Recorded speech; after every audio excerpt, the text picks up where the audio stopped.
Ang video na ito ay para sa mga pasyente nating diabetiko. Alam kong nag-discuss na tayo dito ng tungkol sa glycemic index, pero alam nyo ba na mayroon pang isang konsepto na mas mahalaga din yung malaman? Ito po tinatawag na glycemic load. Interesado kayo? Pag-usapan natin yan.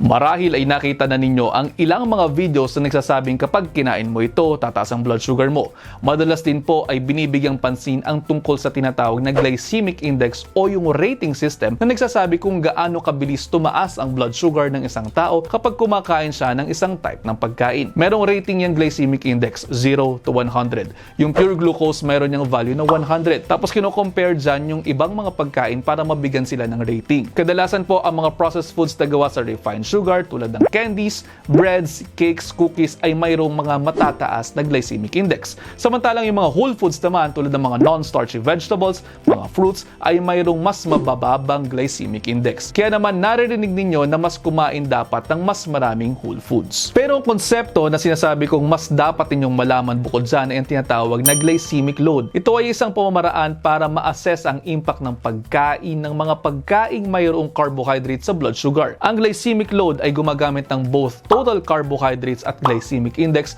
para mas makita natin ang impact ng pagkain sa blood sugar. Hindi lamang po basta tungkol yan sa isang pagkain lamang.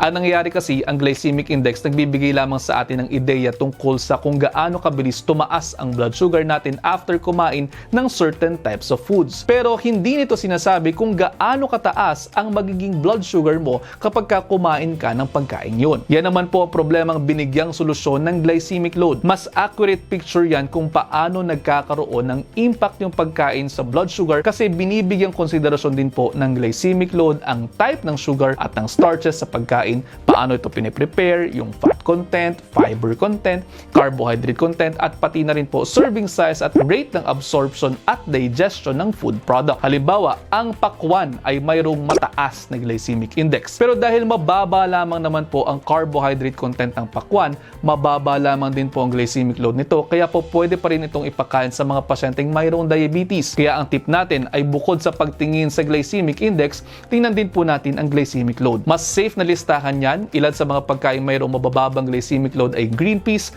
non-starchy vegetables, black beans, lentils, mansanas, peras, orange, pakwan, non-fat milk, hindi masyadong hinog na saging at iba pa. Mayroon ding ilang mga pag-aaral ngayon na sinasabing nakatutulong umano ang pagsasama ng kaunting coconut oil sa kanin kapag niluluto. Tapos papalamigin ito sa refrigerator for 12 hours at i-reheat para mabawasan ang glycemic index nito. Although marami pa din pong pag-aaral ang kinakailangan gawin dito upang lubusang mapatunayan pa. Mas mainam din pong nag-eehersisyo araw-araw para matulungang mapababa ang inyong mga blood sugar, pati na rin po ang inyong mga HbA1c o yung marker ng control ng inyong asukal sa nakalipas na 3 buwan. Umiwas din po sa stress, mga bisyo ninyo at matulog po ng mahimbing bilang mga tulong din sa pagpapanormal ng inyong mga blood sugar. At ayun po, sana nakatulong dahil ang gusto ko lang naman talaga ay maging healthy kayong lahat. At sa huli, ano't ano naman ang mangyari, tayo lang din naman talaga ang magtutulong-tulungan. Kaya naman yun lang for now, i-digest nyo muna dahil ang gusto ko, healthy kayong lahat. See you next episode.